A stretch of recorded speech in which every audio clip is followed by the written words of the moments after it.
드라마 녹두꽃에 백산이 나옵니다. 전라도 부안에 있는 백산은 동학혁명군이 총집결했던 곳입니다. 당시 백산에 모인 동학혁명군을 빗대어 동학농민혁명의 규모를 표현했던 유명한 말이 있습니다.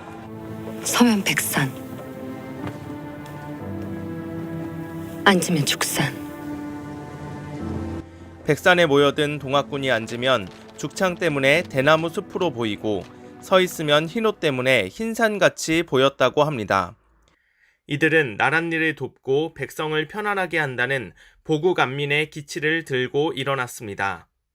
동학군은 전주성까지 함락할 정도로 승승장구했으나 동학혁명을 빌미로 청나라군과 일본군이 조선에 들어오자 외세의 개입을 원치 않는다며 스스로 해산합니다. 조선에 들어온 청나라와 일본은 조선을 서로 장악하기 위해 전쟁을 벌였고 결국 일본군이 승리하여 조선의 조정을 장악하기에 이릅니다. 이에 동학군은 일본의 침입을 막기 위해 척양척외에 기치를 들고 다시 일어납니다. 당시 일본은 최신식 무기로 무장해 있었습니다.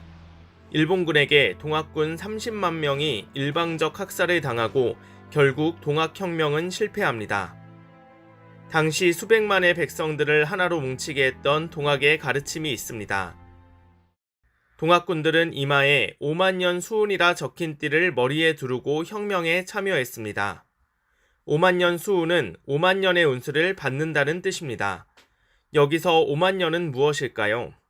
이에 대한 내용을 동학경전을 통해 살펴보겠습니다.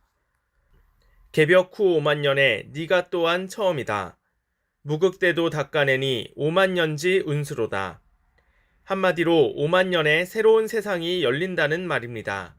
여기서 5만년을 이해하기 위해서는 우주 1년을 알아야 합니다. 우주는 12만 9,600년의 주기로 인간 농사를 짓습니다. 우주의 봄, 여름이 선천이고 가을, 겨울이 후천입니다. 여기서 3만년은 우주의 겨울로 빙하기, 우주의 봄에 만물이 화생되어 우주의 가을이 오기 전까지 5만년, 우주의 가을과 빙하기가 오기 전까지의 시간이 5만년입니다. 선천 5만년이 지나고 후천 5만년의 세상이 열리는 개벽 소식이 동학의 핵심 가르침입니다. 무극지운 닥친 줄을 너희 어찌 알까 보냐. 만고 없는 무극대도 이 세상에 날 것이니 이 세상 무극대도 전지무궁 아닐런가. 후천 세상의 모습을 무극대운, 무극대도 등으로 표현했습니다.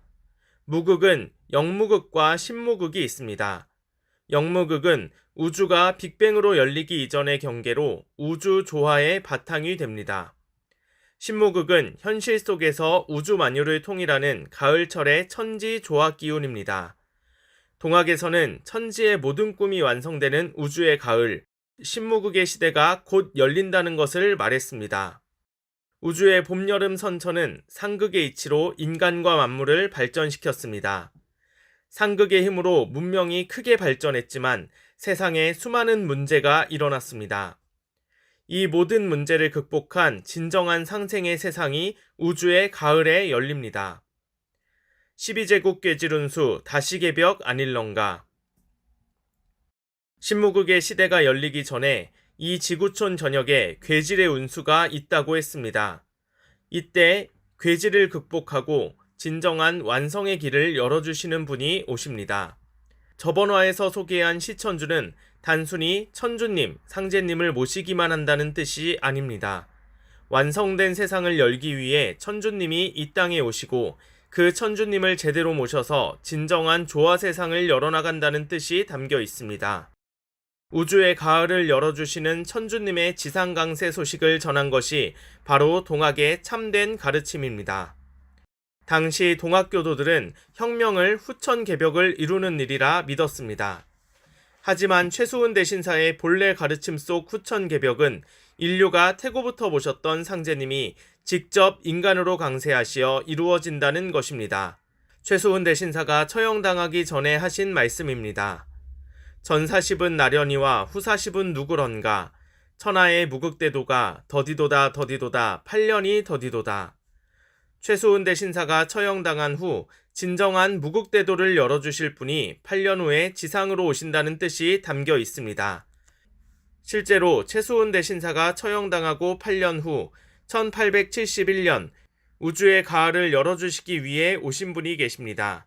다음 시간에는 최수훈 대신사가 예고한 분에 대해 자세히 알아보겠습니다.